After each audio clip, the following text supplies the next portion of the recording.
কেমন আছো তুমি? ভালো। ভালো আছো? কি খেলাধুলা করছো না? কি? এই স্কুলে কি তোমরা পড়ো নাকি? আগে আমাদের পেপারে এমনি ও, এই তোমাদের গ্রামের নামটা কি?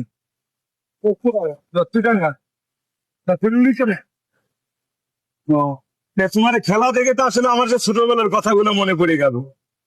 পড়ো তো, লেখাপড়া করো ঠিকমতো? হ্যাঁ। ও, কি খাইছো দুপুরে? দুপুরে হয়ে গেল না গো? কি কি কি তরকারি খাইছো? কি করে আব্বু কি করে? কোন একটা হারাস করতে পারেন। আর ওটার দোকান। হ্যাঁ। বাবার কথা শোনো। হ্যাঁ। আর সাবধানি করো। শোনো, ভাই বাবা মার কথা শোনো, বাবা মা কিন্তু কষ্ট করে মানুষ করছে।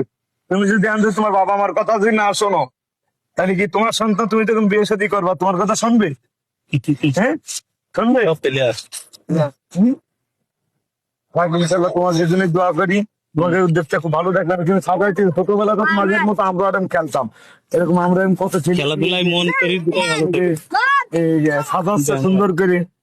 তা কি খেলা কি কোনো টাকার বাজেট আছে না? ওই কাপ হ্যাঁ? পরিষ্কার আছে। কাপ কাপ পুরস্কার রয়েছে। হ্যাঁ? যাক যাক, ভালো লাগলো তোমার সাথে কথা কে। ভালো করে খেলো, হ্যাঁ? কয় কয় ভাই বোন তোমরা? তিন ভাই। তিন ভাই বোন, তুমি বড়? হ্যাঁ তাহলে তো তোমার দায়িত্ব প্রচুর, প্রচুর দায়িত্ব তোমার কাঁধে। আগামী দিনগুলোতে তোমার দায়িত্ব কিন্তু প্রচুর। মা বাবা দেখাশোনা করার দায়িত্ব কিন্তু তুমি বড় মানে কি পরিবারের বড় সন্তান মানে কি বুঝো? হ্যাঁ, পরিবার দায়িত্ব কাঁধে কি। ভালো থাকো, আমাদের দোয়া করো। দোয়া করবো তো ইনশাল্লাহ। সব ভালো থাকবেন, সুস্থ থাকবেন। আল্লাহ হাফেজ।